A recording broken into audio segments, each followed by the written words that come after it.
Gli esordi di Barbella sono ispirati e sospinti dall'amico Francesco Paolo Michetti, a cui deve sia le tematiche ispirate al costumbrismo abruzzese, sia la tecnica preziosa, quasi da cesellatore, di fortuniana memoria. A questa produzione di felici rilli campestri, che furono richiestissimi nelle maggiori esposizioni internazionali, da Parigi ad Anversa, da Londra a Berlino, presto Barbella accompagnò le prestigiose commissioni per i ritratti di personaggi illustri e per i monumenti pubblici. Prima di lasciare la parola ad Andrea Iezzi, vorrei sottolineare la netta dicotomia all'interno della produzione di Barbella tra le terrecotte steccate a mano, che hanno un'urgenza stilistica che ricorda Gemito, e le più diffuse opere seriali, realizzate con la tecnica del moulage attraverso stampi, che hanno una superficie meno dettagliata, più liscia. L'utilizzo di quest'ultima tecnica è proprio il sigillo del successo di Barbella, che con le sue invenzioni e con la sua scultura conquistò tutta l'Europa.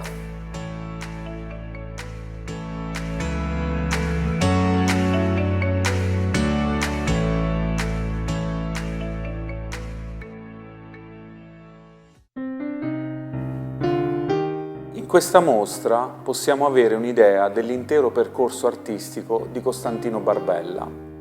Lo scultore abruzzese muove i primi passi plasmando temi e bozzetti del primo Michetti, l'osservazione veristica della realtà svolta nei modi piacevoli e gioiosi di Mariano Fortuny. Nella terracotta Idillio, Barbella traduce in piccolo il tema della gioia dell'innocenza dopo il lavoro, che aveva presentato alla promotrice di Napoli del 1874. Quest'opera gli apre le porte del successo, trovando posto nelle collezioni del Museo di Capodimonte di Napoli. Idillio può essere confrontato in modo abbastanza evidente con opere michettiane come Idillio pastorale.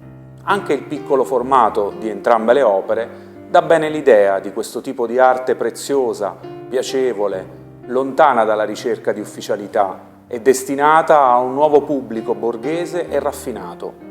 Se prendiamo in esame Maternità, un'altra scultura di Barbella di pochi anni più tardi, è un'opera del 1879, ci troviamo di fronte a un'altra creazione parallela al Michetti dei Morticelli del 1880 o di Prima Nidiata del 1881. È però illuminante il confronto con i disegni dello stesso artista, che evidentemente ora medita e studia le pose dal vero, come nei due esempi di disegni già riprodotti nella monografia di Arturo Lancellotti del 1934 ed esposti in mostra. Pian piano vediamo che la personalità dello scultore evolve verso una sua cifra stilistica differente. Lo studio del vero, ma anche la riflessione sull'arte del barocco napoletano e sul romanticismo, portano l'artista a affermare il momento importante, qualificandolo nel gruppo di figure. Questa evoluzione è leggibile già nelle due contadine del Ritorno dalla campagna del 1876, che diventano, con un'abile orchestrazione che le carica di pathos teatrale e di senso, le tre sorelle dell'artista rappresentate nella canzone o canto d'amore, l'opera dalla quale deriverà il maggior successo di Barbella. Questo procedimento sarà portato avanti dall'artista per tutti gli anni '80 del XIX secolo, il suo decennio di successi. Dalle grandi scene come La Pacera del 1880, passando per tutti i gruppi più celebri, La partenza del coscritto e Il ritorno del soldato, acquistati all'Esposizione Nazionale di Arte del 1883 in Palazzo delle Esposizioni ed esposti insieme con il voto di Michetti e con gli studi del voto. Tutte opere destinate alla futura collezione della Galleria d'Arte Moderna di Roma. E ancora Credi a me, Aprile, più nota con il titolo di Azzardo, o L'onomastico del nonno, in parallelo con una produzione ispirata al bozzetto che continuava a riscuotere un notevole successo commerciale.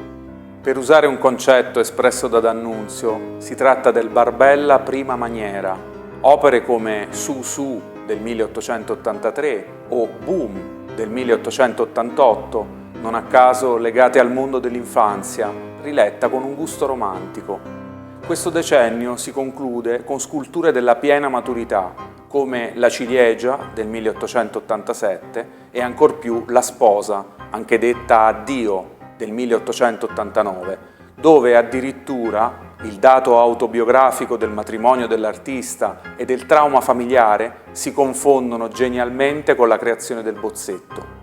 Questa scultura fu esposta a Palermo nel 1891. In questa occasione D'Annunzio scrisse che Barbella era un grande scultore, sia che lavorasse nel grande formato, sia nel piccolo, e intravide in lui lo sviluppo di un nuovo sentimento, di una nuova enfasi epica. Nel gruppo La Consigliera, o Lotta intima, del 1897, tale metamorfosi è pienamente avvenuta.